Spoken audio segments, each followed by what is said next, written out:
Okay, let's see if this works. Oh no, no.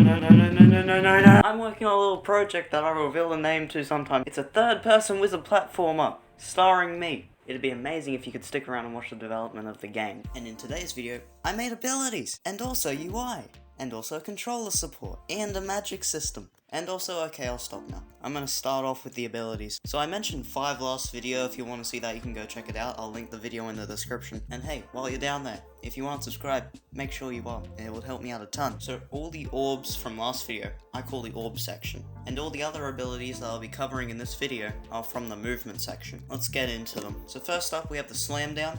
If you're in the air, you go shooting towards the ground, creating a shockwave that damages enemies. That's basically it. Amazing! Next I made the laser dash.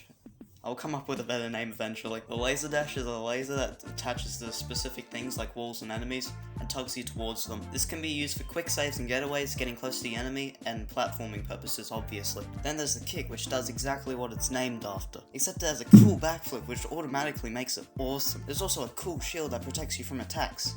That's all it does though. And the last ability I made is called the quick dodge. It's a quick dodge, which is used specifically to get out of tough situations because it sends you backwards. Well, that's all the abilities explained. Now onto the absolutely amazing magic system. So basically every ability has a magic cost. That could be 5, that could be 2, I don't know, it doesn't matter. You have a limited amount of magic, and when it runs out, you have to wait a certain time for it to fill back up. And then you can use the abilities again. I even made a little wheel that pops up next to the player when you use an ability, and it fades back out. You can look at it normally if you press a button though. And the same goes for the health too, except it's for when you're damaged. I put it next to the player because I'm going for the minimal UI approach. I don't want the screen filled with a lot of UI, so that was my solution.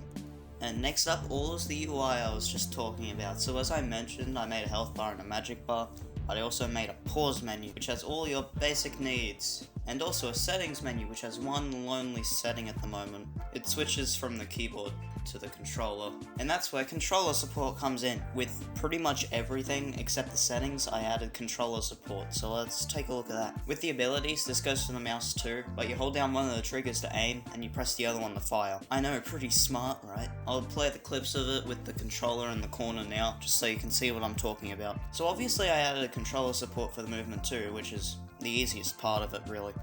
And I added controller support for the ability section too, which is pretty easy.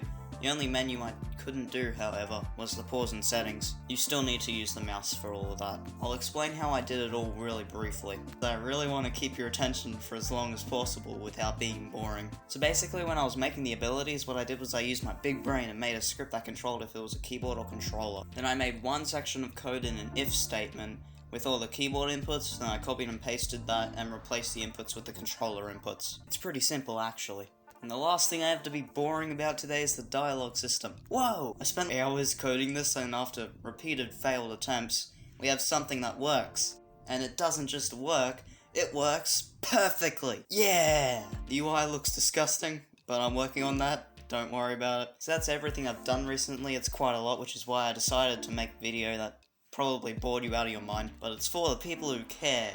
Again, if you'd like to see this grow, I really highly encourage you to go down. If the subscribe button is red, I want you to click it, please. Anyway, I guess the video is over now, so I'll see you next time I have motivation again. Bye!